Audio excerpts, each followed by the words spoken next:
Здраво! Првите впечатоци кога дојдовме тука, воздухот е кристално чист, мислам ипак сме на полуостров, обколени со вода.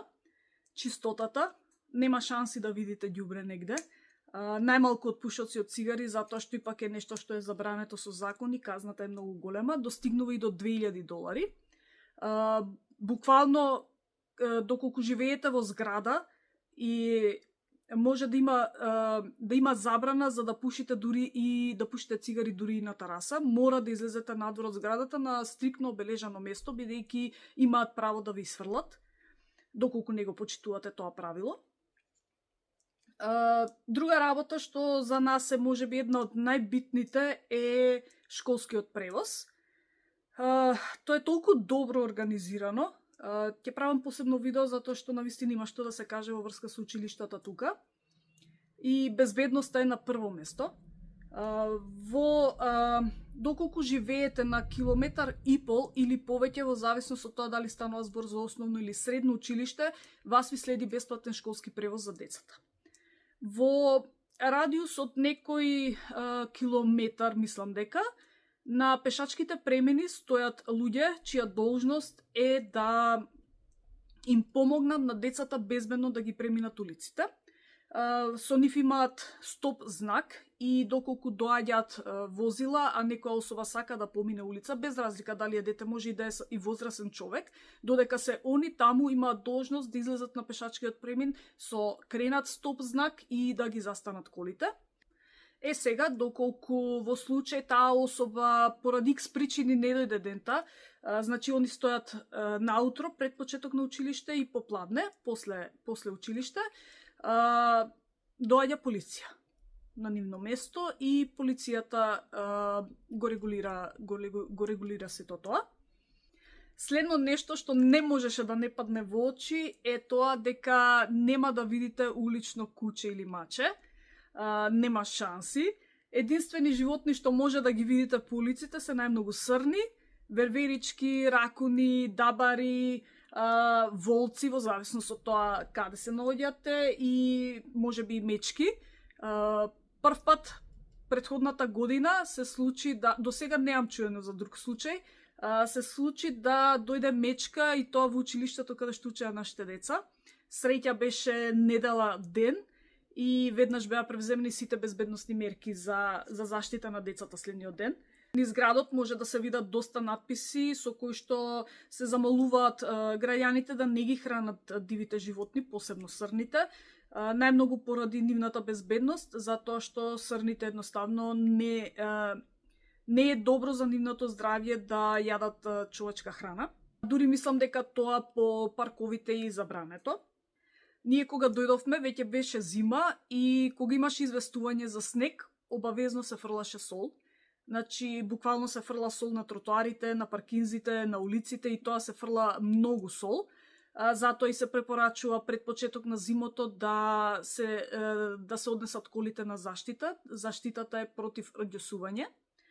Во зградата во која што живеевме и обично во сите други згради, и си има особа задолжена за сето тоа и обавезно остава по една или две канти сол за секој случај. Доколку паѓа снег, се чистат сите улици, се чистат тротоарите и се чистат паркинзите. Низ центарот на градот, да кажам главна улица, има и забрана за да се оставаат зимно време колите на улица, за да може да се исчисти улицата како што треба. И друга работа што исто беше добро организирана е вадењето на документи. Кога дојдовме вториот ден, отидовме со децата да вадиме лични карти.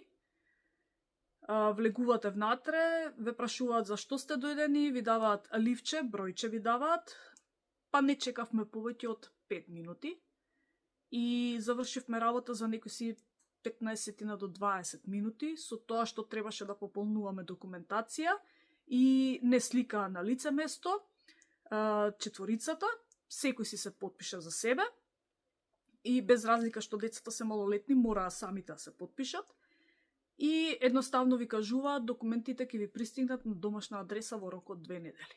тоа е тоа. Значи, се е добро организирано, се завршува за многу брзо време, сите се на многу културни и многу фини и имаат многу трпение, посебно затоа што некогаш не можеме да ги сватиме што точно не прашуваат, ипак е друг јазик и дури многу трпеливо ќе ви објаснат и неколку пати ако има потреба додека да сватите што е тоа што ве прашуваат. И уште една работа, сите се многу смирени. Значи, се случи да чекам на семафор и бев негде трета или четврта поред, се пали зелено за нас и првата кола стои.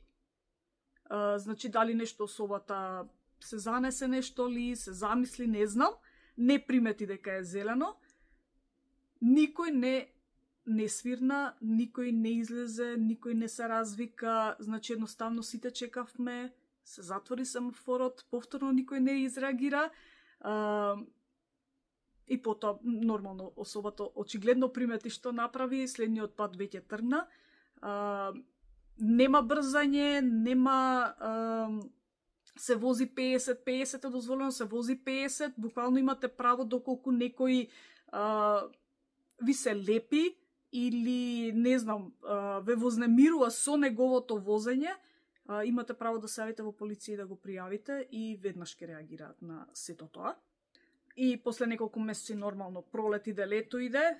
Ова не е прв печаток, меѓутоа е ипак прво лето ете што сме го поминале и сегде е искосено, сегде е чисто, сегде е средено и навистина е нешто што е многу добро организирано и голем плюс. За некои од овие работи ќе правам и посебни видеа, бидејќи навистина има што да се каже. Поздравче!